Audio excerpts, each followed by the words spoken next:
it's that tenacity, I think, that we stick with it until the job gets done and they're super happy. And I'm Maud Léger, and this is the Realtors Conspiracy podcast, where we crack the code to real estate success.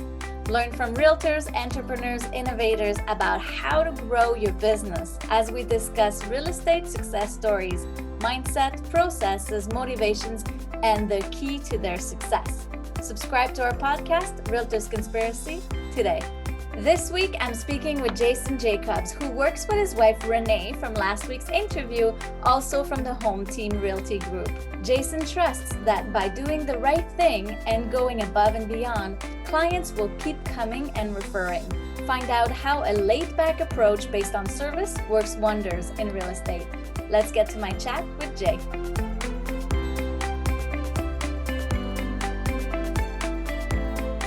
Let's jump right in, Jason. Tell us, how can realtors stay on top of their game? being honest with people and that level of service.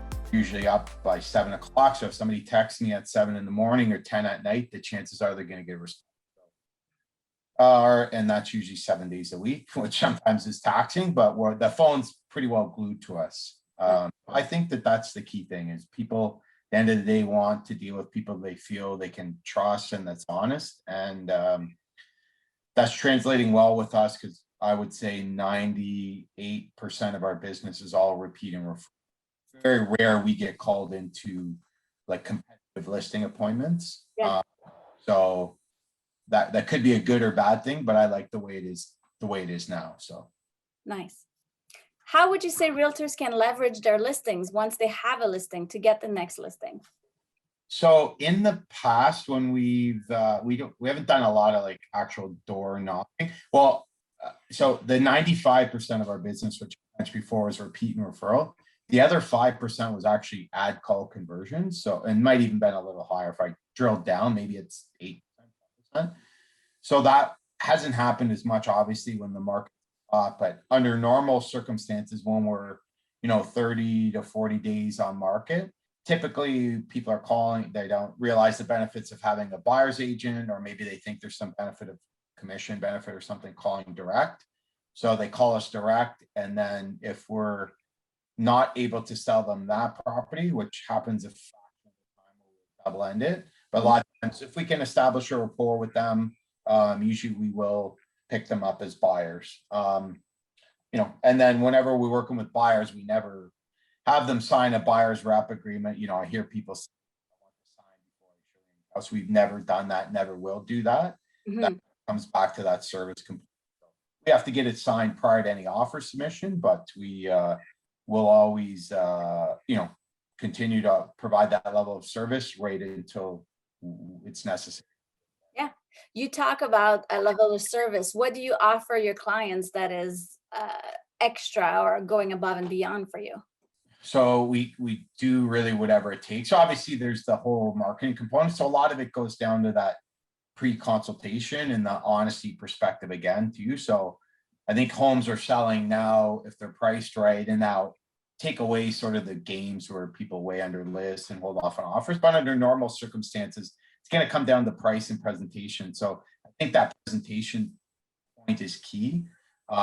People want to buy homes that look like model homes. So oftentimes we'll go in and we might give them an A to Z laundry list. Okay, do this, this, and this. Paint, change out flooring, change your countertop, change your, builder grade electrical fixtures, door handles, and hinges. We'll say, at the end of the day, you can decide what you want to do or not do. It's up to you entirely. But it may affect how the property gets sold. So once they decide to do that, staging's been a key component. So either we'll outsource it, or Renee's amazing at it, my wife. So we'll do some light staging with pillows and dressing up bedrooms and accessories and pictures, and then obviously the presentation side is interior exterior pics. But now what we're doing for almost all of our listings, I think video is really important. And that's usually the lead in on realtor.ca too. So that's the first thing people see is the video. To go back again, like I've dug holes for septic inspections in the middle of winter. We've moved furniture for clients. We've, and actually when I was doing that, I had a previous client of mine who's next door walk out and he says, like nobody will do this. So it's just, and I'm not saying that arrogant way, but we really do whatever it takes. Like we're an extension of them, right? We're living. Yeah. Lots of times we wake up in the middle of the night worried about what's happening or it's on our minds. Yeah. So that's that. That's cheaper than making a sale. Yeah. That's going above and beyond and giving it everything you got at all times. Yeah. I just finished a real exhaustive buying search. I met them about a year ago. We probably looked at, I don't know, 30, 40 homes in Grimsby, put in 4 offers here. Then they switched to Burlington, which is even a more chaotic market, probably 5, 6 offers, and then they finally won one. So, it's that tenacity, I think, that we stick with it until the job gets done, and they're super happy. And they were one of the clients that listened to us A to Z on the listing side, and we knocked it out of the park and just far surpassed their expectations. So nice. That's always a good feeling. That's amazing. Then you get the referrals and the next business. Yeah, exactly. Yeah. And then it just grows organically from there too. Yeah, very cool. So Renee was on the podcast before you, and she was talking about your entrepreneur background. So your business mindset. Do you want to tell us more about that? Yeah, nothing too exciting. I started, like when I finished school in 96, I moved out to Vancouver and I was on like an internship at an ad agency and met up with someone at that time. So I was about 24, he was about 44, and he had some sporting goods stores in Sudbury that he sold, and was there. And we started a herbal cough drop business. Nice. Made no money, ground it out. Some of the real estate, we're working 50, 60 hours a week, but he had a young family and he basically dropped his life savings on the line. So pretty important to make sure I did everything in my power to make sure it succeeded. And then it did decent, like it did well. And then did that for about 4 years. Then I moved home to Windsor, got involved in a family automotive business, which I wasn't super about, and then ended up buying back into my previous business. And then eventually Renee and I bought it out, which was pretty nuts because we financed the entire thing off line of credit and credit card. We had 2 young babies. And so it was, I've put her through the ringer a little bit. Let's put it off now. And we've done some diversification and things like that too. So I love what I do now. So, and our kids are 17 and 15 now, and they're talking about, what school or university. And the one thing we try and reiterate is whatever you do, make sure you love it. So I haven't worked a day in real estate in my life. Ever woken up and felt dreaded that I've got to go show this house or do that. I love every minute of it. It's not work for me. And I think it kind of coincides personally with my personality where, it's, and I don't want to sound too bad, but it's like, you hunt, you kill, and then you move on to the next one. My life, once we sold to, Shoppers or Walmart or stuff like that, it was boring. Like it was extremely exciting developing the product, beating the major companies out for shelf space. But once it was there, it's like, okay, we're just filling orders. It wasn't, you go see the buyer once a year, wasn't super exciting. Whereas this is a new set of personalities, new challenge each time. So that like, I love that. Yeah. What kind of business attributes did you bring from the business world to the real estate world? The hard work, but I'm sure everybody says that, but it's true. Like it is 24/7. Yeah. And I like to think the branding side of it, we've done a branding side, or you guys have done on the branding side. I think those would be 2 things probably. Yeah, very cool. And if you're thinking about real estate and realtors, what are 3 things that every realtor should be doing to grow their business? Oh gosh, good question. So like when we moved here and I started in real estate 11 years ago, I only knew one family. So it was a lot different then, where we were able to do open houses. I actually did video like 10 years ago before anybody else was doing it. And that one Comfrey that one for sale by owner I converted, we made like tons of business off that because I just did open houses all the time. I met people. help them buy something, list their price, and it just kind of spun out from there. So to answer your question, I would say like reach out to friends and family for sure. When you're starting, and especially now, like don't get down on yourself, just keep working or find different ways. Like now it's tough, right? Because the market's really hot. So, I would find another realtor that's maybe by themselves and maybe think about joining their team, or tell them, you'll handle their ad calls. A lot of times when you get up there and you just focus more on listing, you don't want to go to ad calls. So just like pivot and think of ways where the opportunities may exist so I think we've done a lot throughout the years, same with Simon, who we work with, getting entrenched in the community. So we moved here. I've always coached soccer. I've coached hockey. Renee's been involved with the soccer board. So was I. Simon was past president of Grimsby Minor Hockey. So we've got really entrenched in the community. So I think people probably know us more from that. And then, so we do, your traditional newspaper advertising in Niagara this week. So I think people are always interested in real estate. They want to see what's happening, and now I've been doing a bit more of a push for social marketing. So we've got someone kind of handling that for us. So that part's been going well too. Nice. Very cool.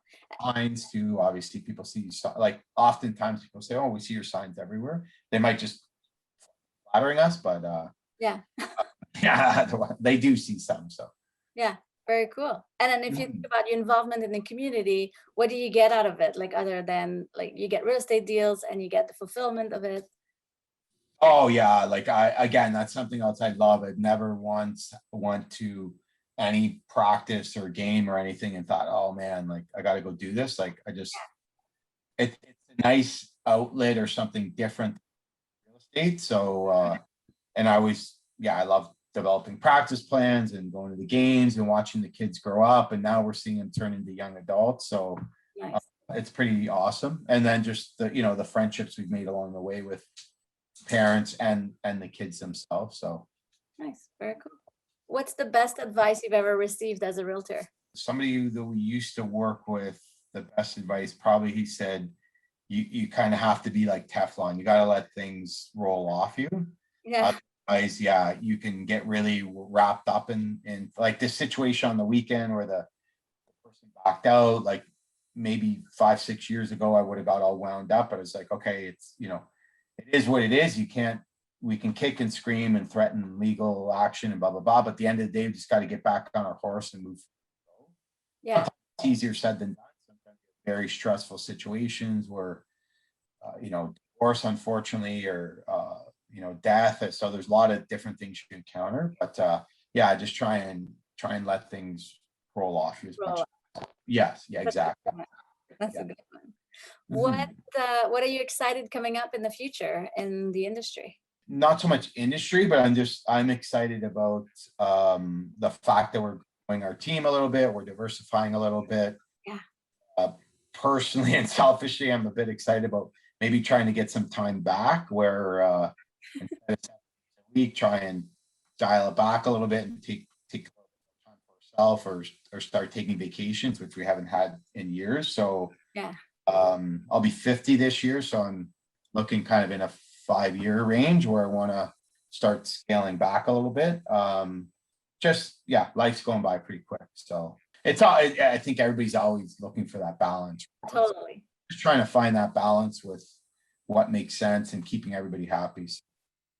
Nice. Very cool. One thing that comes back to me related to the business thing, and it's funny because my partner in Vancouver, when I started with him, and it's so true now, is he always said to me, Jay, the first 5 years you feed the business. So you give the business everything. The next 5 years you feed the business, it feeds you. You're gonna feed it, but you're gonna start seeing some come back.